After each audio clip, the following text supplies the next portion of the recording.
Hi hello నమస్తే welcome to human rights voice. నేను మీ దశరథ. ఈరోజు ఒక స్పెషల్ గెస్ట్ తో మీ ముందుకు వచ్చేసానండి. సో చాలా అందరికి పరిచయమైన వ్యక్తి, మన రిటైర్డ్ డీజీపీ జయచంద్ర గారు. నమస్తే సార్. నమస్తే Dasharath, how are you? I'm good sir, మీరు ఎలా ఉన్నారు? అంతా బాగానే ఉన్నాము. Welcome to human rights voice sir. So nice. In fact human rights voice అంటేనే చాలా ఇంప్రెసివ్గా ఉంది పేరు. ఎందుకంటే హ్యూమన్ రైట్స్ అనేటువంటిది అది మన నేషనల్ ఇష్యూ కాదు, ఒక ఇంటర్నేషనల్ ఇష్యూ కూడా అయిపోయింది. Especially in the Wake of terrorist. అది ప్లీజ్ క్యారీ ఆన్.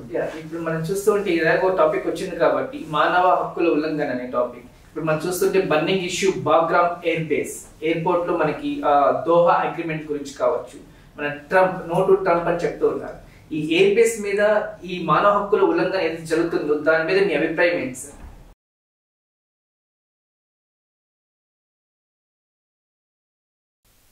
ఎవరైనా థ్రెటన్ చేస్తే అది మానవ హక్కుల ఉల్లంఘన అవుతుందా కాదా? ఖచ్చితంగా అవుతుంది.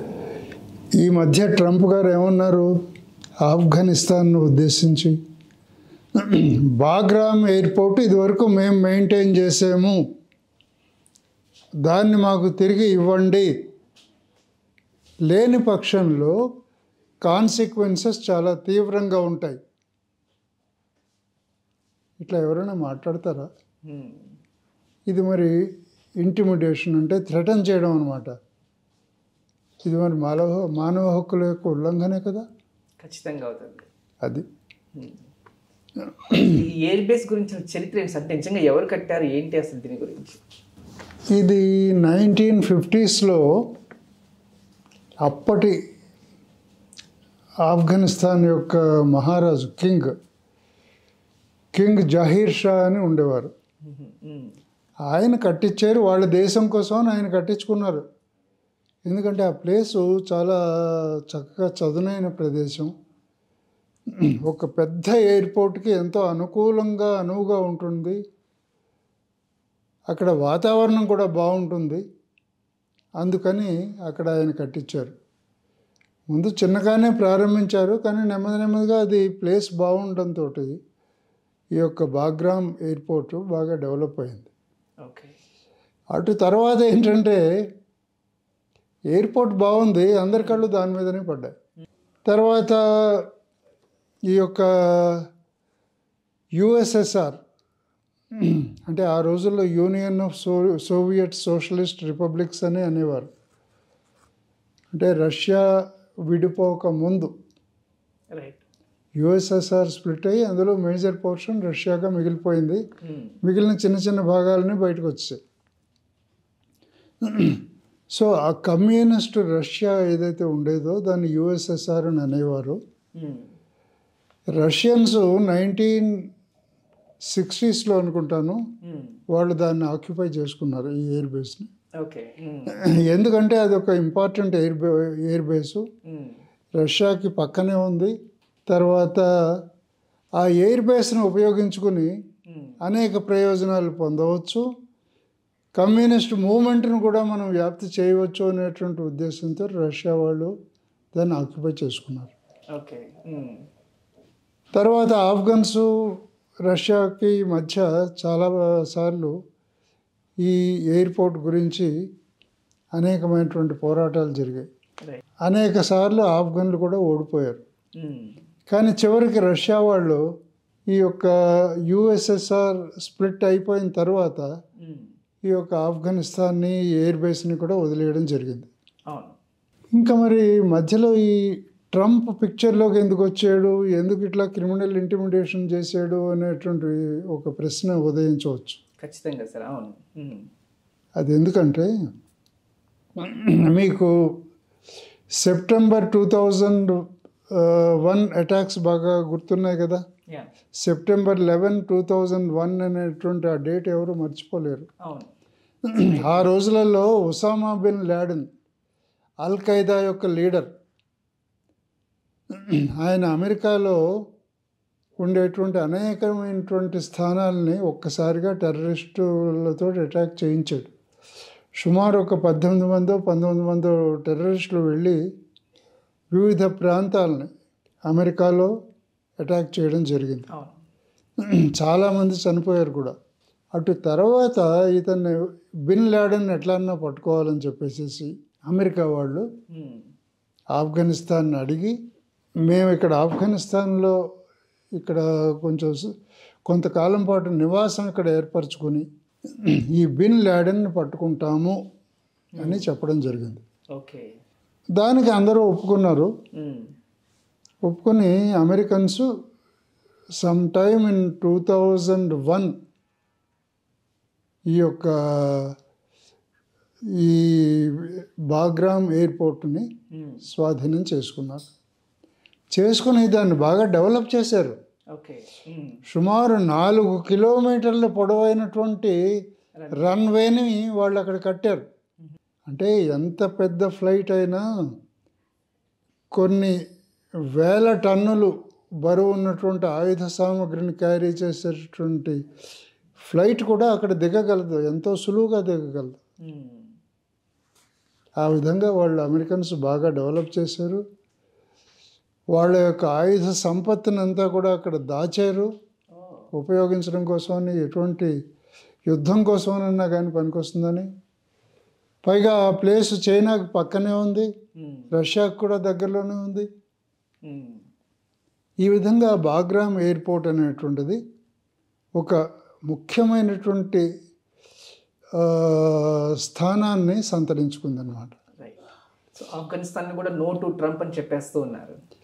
అది ఏమిటంటే, ఈయన ఇప్పుడు ఎవరినైనా అడగవలసిన విధంగా అడిగితే ఎవరైనా ఇస్తారు.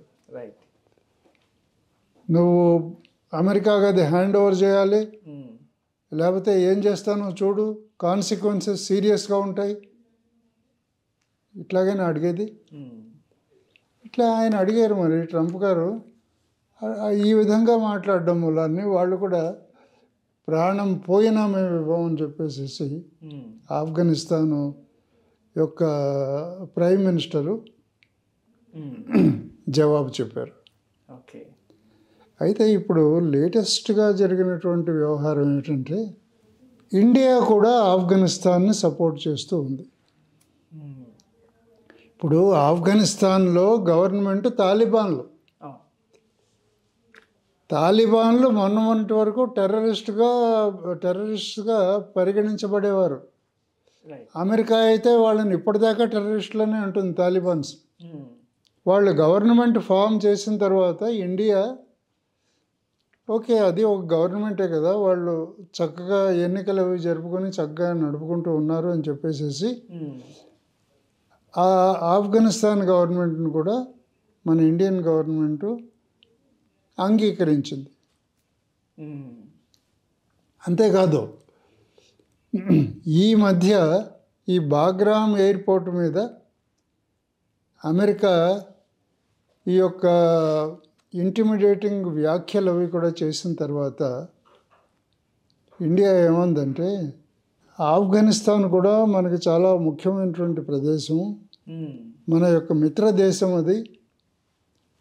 వారిని ఈ విధంగా ట్రంప్ గారు అవమానకరంగా మాట్లాడడం ఏం బాగాలేదు అని చెప్పడమే కాదు, వాళ్ళ యొక్క ఫారెన్ మినిస్టర్ ఉన్నారు,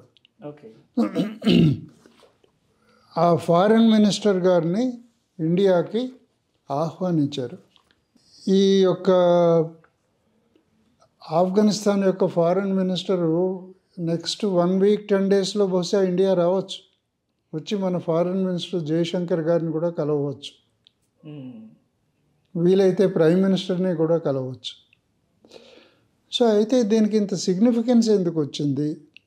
ఈ యొక్క ఇప్పుడు ఈ స్టేజ్లో ఈ బాగ్రామ్కి ఇంత సిగ్నిఫికెన్సు, ఇండియా తరఫు నుంచి కూడా ఇంత ఇంపార్టెన్స్ ఎందుకు వచ్చింది అని ప్రశ్నించవచ్చు ఎవరైనా సరే. చైనా రష్యాతో పాటుగా కూడా ఇండియా కూడా వ్యతిరేకించింది. అదేమిటంటే దాని లొకేషన్, ఆఫ్ఘనిస్తాన్ రాజధాని కాబూల్. కాబూల్కి సుమారు 60 కిలోమీటర్ల దూరంలోనే ఉంటుంది ఈ బాగ్రామ్ ఎయిర్పోర్ట్. ఇంకోటి చాలా పెద్ద ఎయిర్పోర్ట్ కావడంతో అక్కడ ఎలాంటి మిలిటరీ విమానం ఉన్నా కానీ అక్కడ దిగేటటువంటి అవకాశాలు ఉన్నాయి. అక్కడ ఒక పెద్ద హాస్పిటల్ కూడా నిర్మించారు అమెరికా వాళ్ళు. ఒకవేళ ఏమైనా యాక్సిడెంట్స్ కానీ అయిన పక్షంలో గాయపడ్డ వాళ్ళని ఇమీడియట్గా ట్రీట్ చేయడం కోసం అని చెప్పేసి హాస్పిటల్ ఫెసిలిటీస్ కూడా ఉన్నాయి. అన్ని ఫెసిలిటీస్ ఉన్నాయి అక్కడ. రైట్. అమెరికా వాళ్ళు అనేది ఏంటంటే ఈ యొక్క బాగ్రామ్ ఎయిర్పోర్ట్ మళ్ళీ వాళ్ళ యొక్క స్వాధీనం చేసిన పక్షంలో చైనా మీద మేము ఒక కన్ను వేసి ఉండవచ్చు అనేటువంటిది వాళ్ళ అభిప్రాయం, ట్రంప్ యొక్క అభిప్రాయం.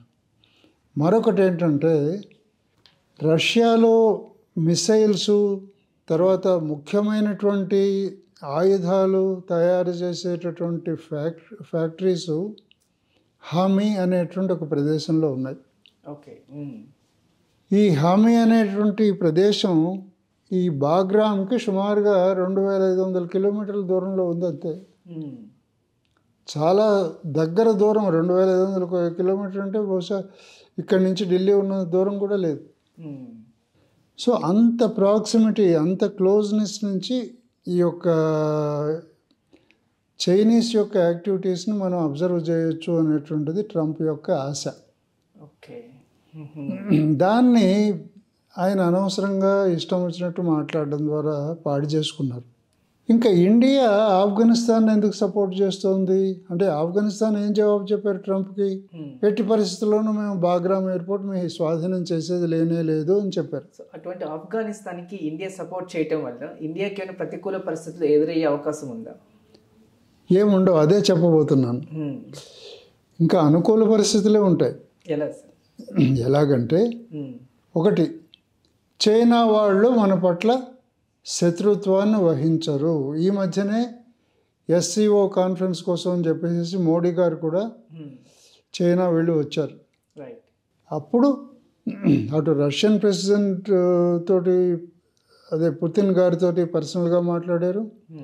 ఇటు చైనీస్ ప్రెసిడెంట్ షీ జిన్పింగ్ గారితో కూడా పర్సనల్గా మాట్లాడడం జరిగింది. ఇప్పుడు రష్యా, చైనా, ఇండియా వీళ్ళు ముగ్గురు ఏకమయ్యారు. బాగ్రామ్ ఎయిర్పోర్ట్లో అమెరికా వెళ్ళి కూర్చోవడం కంటే కూడా అది ఆఫ్ఘన్స్ కంట్రోల్లోనే ఉండడం మంచిది అని చెప్పేసి ఇండియా చెప్పింది కదా. మరి అంటే అక్కడ అమెరికా వాళ్ళు ఉంటే చైనాకి పక్కలో బలంగా ఉన్నట్టే లెక్క, ఇటు రష్యాకి కూడా పక్కలో బలం ఉన్నట్టే లెక్క. ఇండియా ఏముంటుంది, అమెరికా రావడానికి వీల్లేదు, మేము ఆఫ్ఘన్స్నే సపోర్ట్ చేస్తున్నాం అని చెప్పారు. అంటే ఏంటంటే ఒక్క దెబ్బకే రెండు పిట్టలు. ఇటు చైనా వాళ్ళు ఇండియాని మెచ్చుకుంటారు, అటు రష్యా వాళ్ళు కూడా మెచ్చుకుంటారు. సో ఇది పరిస్థితి. ఇంకా మూడవ విషయం ఏంటంటే, ఇటు పాకిస్తాన్కి కూడా చాలా దగ్గరలో ఉంది. పాకిస్తాన్ ఎటువంటి దేశం మనకి తెలుసు కదా. వాళ్ళకి ఎన్నిసార్లు దెబ్బలు పడ్డా వాళ్ళు ఇదే విధంగా ప్రవర్తిస్తూ ఉంటారు, ఊరికే తన్నులు తింటూ ఉంటారు, అయినా మళ్ళీ మామూలే పరిస్థితి. సో ఈ బాగ్రామ్ ఎయిర్పోర్ట్ గురించి ఆఫ్ఘనిస్తాన్ని మనం సపోర్ట్ చేస్తే ఎప్పుడైనా అది మనకి కావాలంటే కూడా ఇండియా దాన్ని ఉపయోగించుకోవచ్చు. ఎందుకు, ఇటు పాకిస్తాన్ యొక్క యాక్టివిటీస్ మీద కూడా ఒక కన్ను వేసి ఉంచడానికి. ఓకే, సో అందరికీ క్రూషియల్ కాబట్టి అంత ఇంపార్టెన్స్ అది. తర్వాత ఆఫ్ఘనిస్తాను ప్రభుత్వం, ఇప్పుడు తాలిబాన్ ప్రభుత్వం ఏదైతే ఉందో, వాళ్ళు ఇండియాకి అనుకూలంగా ఉన్నారు. ఇప్పుడు ఆఫ్ఘనిస్తాన్ తోటి మన ట్రేడ్ బాగా డెవలప్ అవుతుంది. తర్వాత బెలూచిస్తాన్లో ఉండేటువంటి ఈ యొక్క గ్వాదర్ ఎయిర్పోర్ట్, అది చైనా యొక్క బెల్ట్ అండ్ రోడ్ ఇనిషియేటివ్ కిందకి వస్తుందన్నమాట. సో ఈ గ్వాదర్ పోర్ట్ కూడా చైనా వాళ్ళు మనల్ని ఉపయోగించుకుని మీరు చక్కగా ఉపయోగించుకోండి అని చెప్పేసి పర్మిషన్ ఇచ్చేటువంటి అవకాశాలు ఉన్నాయి. దాని ద్వారా అటు ఆ ఏరియా అంతా కూడా, అరేబియన్ సీ నుంచి ఆ ఏరియా అంతా కూడానేమో మన కంట్రోల్లోకి వచ్చేటువంటి అవకాశాలు ఉంటాయి. అటు ఆఫ్ఘనిస్తాన్ అంతా కూడా మనకు అనుకూలంగా ఉన్నారు. ఇటు బెలూచిస్తాన్ రేపు పొద్దున్న పాక్ నుంచి విడిపోయిన పక్షంలో ఆ గ్వాదర్ పోర్ట్ కూడా ఇండియా యొక్క కంట్రోల్లో ఉంటుంది. ఇన్ని అడ్వాంటేజెస్ ఉన్నాయి. ఇప్పుడు ఈ ఎయిర్ బేస్ మీద అమెరికా ఫస్ట్ అని ట్రంప్ ఏదైతే చెప్తున్నారో అది అమెరికన్స్ మీద ఏదైనా ఇంపాక్ట్ చూపించే అవకాశం ఉందా సార్? అమెరికన్స్ మీద ఏ విధమైన ఇంపాక్ట్ ఉండదు. అమెరికన్ ప్రజలు పాపం వాళ్ళ ప్రెసిడెంట్ ఏదో మాట్లాడితే ఆ ప్రజల్ని ఎవరేమంటారు, ఇంకా వాళ్ళ మీద జాలి పడాలి. ఇప్పుడు కూడా మనం జాలి పడుతూ ఉన్నాం. ఎందుకంటే అందరి మీద టారిఫ్లు విధించాడు. యూరోపియన్ కంట్రీస్ మీద కూడా అది టారిఫ్లు విధించాడు. ఇండియా మీద, చైనా మీద, రష్యా మీద ఇంకా చెప్పలేని శాంక్షన్స్ ఉన్నాయి. సో ప్రపంచం అందరినీ శత్రువుల కింద చేసుకుంటే టారిఫ్స్ పేరుతోటి ఆ టారిఫ్స్ కట్టేవాడు ఎవడు? చివరికి అమెరికా ప్రజలు కట్టాలి. అంటే దీని అర్థం ఏంటి? టారిఫ్స్ యొక్క ఇంపాక్ట్ అమెరికా ప్రజల మీద ఉంటుంది. అక్కడ ఉండేటటువంటి వస్తువుల యొక్క ధరలు ఆకాశాన్ని అంటుతాయి. ఇప్పుడు మనకైతే ఈ బ్లాక్ డిటెన్షన్ సెంటర్ అని చెప్పేసి ఈ ఎయిర్ బేస్ సెంటర్ దగ్గర పెడుతూ ఉన్నారు. సో దానివల్ల మనకి తాలిబాన్లకి అధికారంలో రానికుండా అడ్డుకట్ట వేసినట్టుగానే ఉంటుందా సార్ అమెరికన్స్? ఏమి లేదు. ఇప్పుడు ఆఫ్ఘనిస్తాన్ అనేటువంటిది ఒక ఇండిపెండెంట్ కంట్రీ. వాళ్ళ పరిపాలన ఏదో వాళ్ళు చూసుకుంటున్నారు. వాళ్ళ బాగోగులు అవన్నీ వాళ్ళే చూసుకుంటూ ఉన్నారు. వాళ్ళ ట్రేడు, వాళ్ళ వ్యవహారాలు అన్నీ వాళ్ళే చూసుకుంటూ ఉన్నారు. ఎక్కడో ఏదో కొన్ని అగ్రిమెంట్లు, కొన్ని వ్యవహారాలు జరిగితే ఆఫ్ఘన్ ప్రజల మీద ఏ విధమైన, ఆఫ్ఘన్ గవర్నమెంట్ మీద కానీ ఏ విధమైనటువంటి ప్రెషరు పడదు. ఇప్పుడు ఉదాహరణకి ఓకే, ట్రంప్ గారు టారిఫ్స్ అన్నారు, ఇండియా మీద ఏదో 25% టారిఫ్స్, రష్యన్ ఆయిల్ కొంటున్నందుకు ఇంకో 25% ఎక్స్ట్రా టారిఫ్స్ అని చెప్పేసి అన్నారు. అంటే టోటల్ 50% వేశారు ఆయన ఇండియా మీద. మనకేమైనా ధరలు పెరిగినాయా? ఇండియా మీద ఏమైనా ఇంపాక్ట్ ఉందా? మన ఫార్మా కంపెనీలో చేసేటటువంటి జనరిక్ మెడిసిన్స్ మీద కూడానేమో కొంత శాంక్షన్స్ అవి పెట్టారు ట్రంప్ గారు. ఏమైనా మన మందుల ధరలు ఏమైనా పెరిగినాయా? మనం వేరే కంట్రీస్కి అమ్ముకుంటున్నాం. అదేవిధంగా ఆఫ్ఘనిస్తాన్లో తయారయ్యేవి చాలా తక్కువ, పంటలు కూడా తక్కువే యాజ్ కంపేర్ టు ఇండియా. కానీ డైరెక్ట్గా వాళ్ళ మీద ఇంపాక్ట్ ఏం పడదు. ఇప్పుడు ఈ మధ్య ఆఫ్ఘనిస్తాన్లో ఎర్త్క్వేక్, భూకంపం కూడా సంభవించింది. అప్పుడు మనం మానవతా దృక్పథంతో ఇండియా నుంచి కూడా చాలా సాయం అందింది. ప్రపంచంలో ఎక్కడ ఏ విధమైనటువంటి ఇటువంటి ఎర్త్క్వేక్ సంభవించిన, వరదలు లేదా కరువు కాటకాలు వచ్చిన, ఆఖరి కోవిడ్ టైమ్స్లో కూడా ఇండియా నుంచి మనం అంతా కూడా వెళ్ళి వాళ్ళకి పర్సనల్గాను హెల్ప్ చేసాం. కోవిడ్ టైంలో మెడిసిన్స్ సప్లై చేసాం, వ్యాక్సిన్స్ ఇచ్చాం. టర్కీకి కూడా మనం వ్యాక్సిన్స్ అవి ఇచ్చాం. టర్కీ భూకంప బాధితులకు కూడా మనం సాయం చేసాం. అయినా కానీ మొన్న టర్కీ వాళ్ళు వెళ్ళి పాకిస్తాన్కి ఆయుధాలు సప్లై చేశారు ఆపరేషన్ సింధూర్ సమయంలో. అయితే ఇప్పుడు ఏంటంటే ఈ బాగ్రామ్ ఎయిర్పోర్టు ఆఫ్ఘనిస్తాన్ కంట్రోల్లో ఉండడమే అందరికీ మంచిది. అటు ఆఫ్ఘనిస్తాన్కి మంచిది, చైనాకి మంచిది, రష్యాకి మంచిది, ఇండియాకి కూడా చాలా మంచిది. కానీ ఇప్పుడు ట్రంప్ టారిఫ్స్ అనేది చూస్తున్నాం సార్. సో ఈ ట్రంప్ టారిఫ్ భాగంగా మనకి H1B మీద నేర్చుకున్న లెసన్స్ ఏంటి అంటే ఏం చెప్తారు? ఈ H1B వీసాల మీద ఒక విషయం ఓన్లీ బిట్వీన్ అస్, అంటే ఈ స్టూడియోకి మాత్రమే పరిమితం కాదు, ఈ యొక్క సంభాషణ విన్న ప్రతి వాళ్ళకి కూడా ఈ విషయం అవగాహన అవుతుంది. ఇండియన్స్ మీద కూడా కొంత తప్పు ఉంది. ఇంత పెద్ద ఇండియాను వదులుకొని మనం ఎక్కడో అమెరికాకి పోయేసేసి అక్కడేదో వాడు డాలర్స్లో ఇస్తాడని చెప్పేసేసి అక్కడ వాడి చుట్టూ ప్రదక్షిణలు చేయాల్సిన కర్మ ఏం పట్టింది? ఈ మధ్య just few days back news పేపర్లో నేను చదివాను, ఐఐటీలో నుంచి ఫ్రెష్ గ్రాడ్యుయేట్స్ వచ్చారు. ఐఐటీస్, ఐఐఎమ్స్ నుంచి. డిఆర్డిఓ, మన ఇండియా యొక్క defence research and development organisation వాళ్ళు, ఇస్రో వాళ్ళు, మీకు మేము ఉద్యోగాలు ఇస్తాం రండి అని చెప్పేసి అంటే ఒక 60% మీరు ఇచ్చే ఉద్యోగాలు మాకు వద్దని చెప్పారు. ఎందుకంటే అమెరికాలోను యూరోప్లోనూ అయితే జీతం ఎక్కువ ఉంటుందంట. ఇండియాలో వీళ్ళు డిఆర్డిఓ వాళ్ళు గవర్నమెంట్ కదా, మరి ఇస్రో కూడా గవర్నమెంట్ కదా. మన దేశం వాళ్ళు ఇచ్చే జీతాలు కొంచెం తక్కువ ఉంటాయి. మేబీ నెలకు ఒక 50,000 60,000 తక్కువ ఉంటాయి.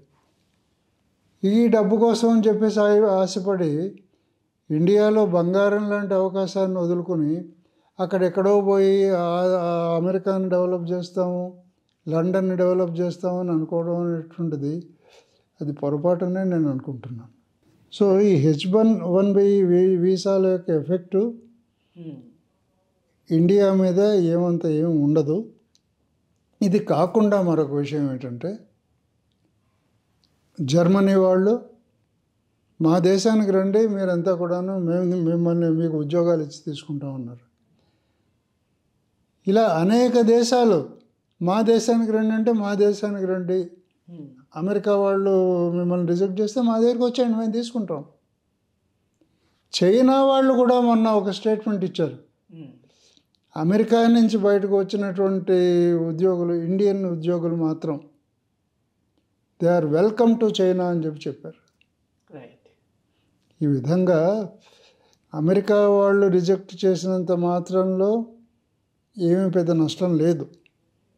ఇండియన్ స్టూడెంట్స్కి మెరిట్ ఉంది, స్కిల్స్ ఉన్నాయి, వాళ్ళు ప్రపంచంలో ఎక్కడన్నా ఫిట్ కాగలరు.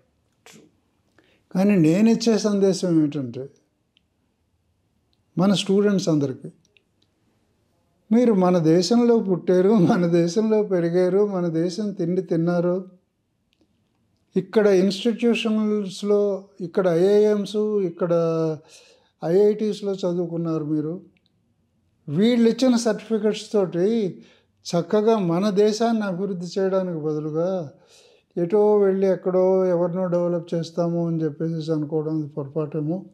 ఒకసారి యువత కూడా ఆలోచించాలి. ఇది నేను ఇచ్చే సందేశం. రైట్. సో పనిలో పని యువతకి కూడా మంచి సందేశం ఇచ్చారు సార్. అది సో ఇప్పుడు మనం చూస్తే బీజేపీ, సో బీజేపీలో ఒక యాక్టివ్ రోల్లో ఉన్నారు. సో భవిష్యత్తులో బీజేపీ పార్టీకి మీ యొక్క ఎటువంటిగా కృషి చేయబోతున్నారు సార్? మీ యొక్క రోల్ ఎలా ఉండబోతుంది? బీజేపీ పార్టీ అనేటటువంటిది ఇప్పుడు ప్రస్తుతం చాలా ముఖ్యమైనటువంటి పొజిషన్లో ఉంది as compared to some other political parties ఇండియాలో. ఎందుకంటే వాళ్ళ పరిపాలనలో ఇంతవరకు ధరలు పెద్ద చెప్పుకోదగ్గంతగా పెరగలేదు, ఎవరిని ఉద్యోగాల్లోంచి తొలగించలేదు. 100% వాళ్ళు చెప్పినటువంటి ప్రామిసెస్ని మిస్ అన్నడు కాలేదు. తర్వాత అన్నిటికంటే ముఖ్యం ఏంటంటే, భారతదేశం యొక్క ఆర్థిక వ్యవస్థ బీజేపీ యొక్క పోయిన 10 ఏళ్ల పరిపాలనలో ఒక ఎక్స్పోనెన్షియల్ రేట్లో అట్లా పైకి పెరిగింది. పర్చేసింగ్ పవర్ ప్యారిటీ అంటారు, పీపీపీ. ఈ విషయంగా చూస్తే ఇప్పుడు India number 3 in the world. అదేవిధంగా మన ఆర్థిక గ్రోత్ ప్రకారంగా చూస్తుంటే నంబర్ 1 7.6% ఉంది. అదేవిధంగా మన ఆర్థిక గణాంకాల గురించి చూసుకుంటూ ఉంటే ఇప్పుడు మనది ఆల్మోస్ట్ $4.6 ట్రిలియన్ ఎకానమీ. అమెరికాది $33 ట్రిలియన్ ఎకానమీ, కానీ వాళ్ళకు ఉండే అప్పులు 39 ట్రిలియన్లు. చైనాదేమో సుమారు $18 ట్రిలియన్ ఎకానమీ. అన్ని డాలర్లలో చెప్పుకుంటున్నాం. వాళ్ళకి అసలు అప్పులు లేవు, చాలా తక్కువ చైనా వాళ్ళకి. అదేవిధంగా జర్మనీది మొన్న దాకానేమో 4.2 ట్రిలియన్ ఎంతో ఉండేది, ఇప్పుడు కూడా దాదాపు అదే లెవెల్లో ఉంది. జపాన్ మనం ఎప్పుడో అధిగమించాం. ఇప్పుడు మనది జర్మనీతో పోటాపోటీగా ఉందన్నమాట. ఈ మధ్యనే జర్మనీని కూడా మనం క్రాస్ చేసాము. అంటే ఇప్పుడు ప్రపంచంలో ఆర్థిక వ్యవస్థలో చూసుకుంటే కంపేర్ చేసుకుంటే నంబర్ 1 యుఎస్ఏ అయితే $33 ట్రిలియన్, నంబర్ 2 చైనా అయితే, నంబర్ 3 ఇండియా. ఈ బీజేపీ రూల్లో పోయిన 10 ఏళ్లలో ఇండియా యొక్క స్థాయి ఈ లెవెల్కి పెరిగింది. మరో విషయం కూడా చెప్పాలి. ఇంటర్నేషనల్గా ఈ మధ్యనే యుఎన్ఓ కాన్ఫరెన్స్ అయింది. అక్కడ ఇండియాకి వీటో పవర్ ఇచ్చారు సెక్యూరిటీ కౌన్సిల్లో. ఇంతవరకు పోయిన 70 ఏళ్ల నుంచి అది సాధ్యం కాలేదు. ఇప్పుడు బీజేపీ ప్రభుత్వం హయాంలో అది సాధ్యమైంది. అది ఎంత పెద్ద గౌరవం అది. మనది 6వ దేశం ఈ వీటో పవర్ ఉండేటువంటి, ఇప్పుడు టోటల్ దేశాలలో 6వ దేశం. సో ఇదే విధంగా ఇండియా అంటే ప్రపంచ దేశాలన్నిటికీ కూడా ఒక గురి. ఎటువంటి కష్టం వచ్చినా ఇండియా ఆదుకుంటుంది. తర్వాత ఏ ప్రాబ్లం ఉన్నా కానీ మనం ఇండియాకి చెప్పుకుంటే వాళ్ళు యుఎన్ఓలో రేజ్ చేస్తారు. ఈ నమ్మకం ప్రపంచ దేశాలన్నిటికీ కూడా ఈ మధ్య బాగా కలిగింది. ఇంకో విషయం చెప్పాలి, మన రక్షణ వ్యవస్థ. ఓకే, అందరూ అంటారు అమెరికా, రష్యాలు ప్రపంచంలో చాలా గొప్ప ఆయుధ సంపత్తి కలిగినటువంటివి అని చెప్పేసి. అవునా? అదేవిధంగా చైనా కూడా ఈ యొక్క ఆయుధ సంపత్తిలో ఈ మధ్య బాగా డెవలప్ అయిందని చెప్పుకుంటారు. కానీ ఇప్పుడు ఇండియా కూడా వాటితో పోటాపోటీగా ఉంది. మన దేశంలో మనం తయారు చేసినటువంటి BrahMos missiles, of course Russian help తోటి తయారు చేసాం, ఉత్పత్తి మాత్రం మన దేశంలో మనమే చేస్తున్నాం. ఈవెన్ అపాచీ 864 కూడా. ఎస్. అయితే ఈ బ్రహ్మోస్ మిసైల్స్ మనం ఆల్రెడీ ఫిలిప్పీన్స్ దేశానికి ఒక 1.5 years బ్యాక్ సుమారు 200 మిసైల్స్ మనం ఇవ్వడం జరిగింది. మన దగ్గర వాళ్ళు కొన్నారు. ఈ బీజేపీ ప్రభుత్వంలో ఏం చేసాం మనం? పాకిస్తాన్కి, పాకిస్తాన్లో ఉండే టెర్రరిస్టులకి కూడా గట్టి బుద్ధిని చెప్పాం. అవునా కదా? సో ఇదే కాకుండాను టర్కీ లాంటి కొన్ని దేశాలకి మన నావికాదళం మొన్ననే వెళ్ళి బుద్ధి చెప్పింది. అంటే వాళ్ళు మన యొక్క ఐఎన్ఎస్ త్రిఖండ్ అనేటువంటి ఒక యుద్ధ నౌకని గ్రీస్ దేశంతో కలిసి మధ్యధరా సముద్రంలో మనం విన్యాసాలు చేస్తూ ఉంటే వాళ్ళు వచ్చి మన నౌకనేమో చుట్టుముట్టారు. అంతే. మన వాళ్ళు బ్రహ్మోస్ ప్రయోగించారు. వాళ్ళ పోర్టు దగ్గర ఉండేటువంటి అనేకమైనటువంటి ఓడలు అవన్నీ కూడా నాశనం అయిపోయినాయి టర్కీవి. వాళ్ళు లెంపలేసుకుని అక్కడి నుంచి పారిపోయారు. వాళ్ళకి తోడుగా సౌదీ అరేబియా నౌకలు కూడా వచ్చాయి, వాళ్ళు కూడా పారిపోయారు. అంటే మన యొక్క నౌకాదళమే కాదు, నౌకాదళ శక్తిని ఈ మధ్య ప్రూవ్ చేసుకున్నాము. సో మన యొక్క బీజేపీ యొక్క చూస్తూ ఉన్నాం, ఇటువంటి ఇంప్రూవ్మెంట్స్ జరిగినవి ట్రెడిషనల్గా కావచ్చు, అటు ట్రేడ్ మార్క్ను కావచ్చు సెట్ చేయడంలో ఒక పవర్ఫుల్ పొలిటికల్ పార్టీగా ఆవిర్భవించిన దగ్గర నుంచి ఇప్పటికి కూడా జరుగుతూ ఉంది. సో దానిలో భాగంగా చెప్తూ ఉన్నారు సార్. అంటే ఇక్కడ మరో విషయం మనం చెప్పుకోవాలి. ఏదో మన డిఫెన్స్ ఎక్విప్మెంట్ కానీ ఇవన్నీ మ్యానుఫ్యాక్చరింగ్ మనం వేరే దేశాలకి అమ్మడం, ఇదివరకు ప్రతి ఎక్విప్మెంట్ ఆఖరికి బుల్లెట్స్ కూడా మనం ఇంపోర్ట్ చేసుకునేవాళ్ళం. అయితే ఇప్పుడు మనం ఇంతవరకు ఏం చెప్పుకున్నాము? మన నావికాదళం కానీ లేదా మన ఎయిర్ ఫోర్స్ కానీ ఈ మధ్య ఆపరేషన్ సింధూర్లో చేసినటువంటి గొప్ప గొప్ప కార్యాలు, ఏ విధంగా అయితే మనం టెర్రరిస్టు స్థావరాలని వాటిని నశింపజేసాము, వీటి గురించి చెప్పుకున్నాం. అట్లాగే ఇదివరకు మనం బుల్లెట్స్ దగ్గర నుంచి, రైఫిల్స్ దగ్గర నుంచి, పిస్టల్స్ దగ్గర నుంచి అన్నీ ఇంపోర్ట్ చేసుకునేవాళ్ళం. ఇప్పుడు అవన్నీ మన దగ్గరే మ్యానుఫ్యాక్చర్ చేసుకుంటున్నాం. ఇదివరకు మిసైల్స్నేమో మనం ఇంపోర్ట్ చేసుకునేవాళ్ళం. ఇప్పుడు మిసైల్స్ మనం మ్యానుఫ్యాక్చర్ చేసి వేరే దేశాలకు అమ్ముతున్నాం. ఇవన్నీ అచీవ్మెంట్స్. ఇంతేకాదు, ఈ బీజేపీ హయాంలో చంద్రయాన్-3 ప్రోగ్రాం ద్వారా చంద్రుడి యొక్క అవతలి భాగంలో మన వ్యోమ నౌకని అక్కడ దింపాం మనం. రైట్ సార్, అవును. అదేవిధంగా మంగళ్యాన్ అనే ఈ ప్రాజెక్టులో మార్స్ మీద కూడా దింపాం. సో అటు స్పేస్ టెక్నాలజీలో కూడా మన దేశం అభివృద్ధి చెందింది. ఇంకోటి, ఇప్పుడు లేటెస్ట్గా మనం చేపట్టినటువంటి గొప్ప గొప్ప ప్రాజెక్ట్స్ ఏంటంటే semi conductor manufacturing will be made in India. అవును సార్, అవును. ఇంతవరకు మనం ఆ ఏఎండి ప్రాసెసర్స్, తర్వాత ఏదో మైక్రోసాఫ్ట్ ప్రాసెసర్స్, ఇంటెల్ ప్రాసెసర్స్ ఇవన్నీ కూడాను ఇంపోర్ట్ చేసుకునేవాళ్ళం. కరెక్ట్ సార్, అవును. ఇప్పుడు అవన్నీ మనం ఇండియాలో తయారు చేసాము, ఇప్పుడు చేస్తున్నాం. ఈ మధ్యనే 32 బిట్ ఈ సెమీ కండక్టర్ చిప్ని మన ఇండియాలో తయారు చేసి రిలీజ్ చేశారు. అవును సార్, పర్ఫెక్ట్. ఇంకా 64 బిట్ కూడా తొందరలో తయారు చేస్తారు. సో ఈ విధంగా ఒక 1 or 2 ఇయర్స్లో India is going to become a manufacturing hub for semiconductors also. Great. అట్లాగే మన అగ్రికల్చరల్ ప్రొడ్యూస్ ఎంత ఎక్కువగా ఉందంటే పాల ఉత్పత్తులు, అదేవిధంగా సముద్రపు ఉత్పత్తులు అంటే ఈ యొక్క చేపలు మొదలైనవి, ఇవన్నీ ఎంత సమృద్ధిగా ఉన్నాయంటే మనం వేరే దేశాలకు ఎక్స్పోర్ట్ చేస్తూ ఉన్నాం. అవును, ట్రూ. సో ఇటువంటి సెల్ఫ్ సఫిషియన్సీని మనం ఈ మధ్యకాలంలో అంటే పోయిన 10 years ఆఫ్ బీజేపీ రూల్లో బాగా సాధించాం. ధరలు కంట్రోల్లో ఉన్నాయి, రిసెషన్ వెనక్కి వెళ్ళిపోయింది, ఇన్ఫ్లేషన్ ఎక్కడికో వెళ్ళిపోయింది, కరెక్ట్. అభివృద్ధి రేటు మాత్రం 7.6 పైన ఉంది.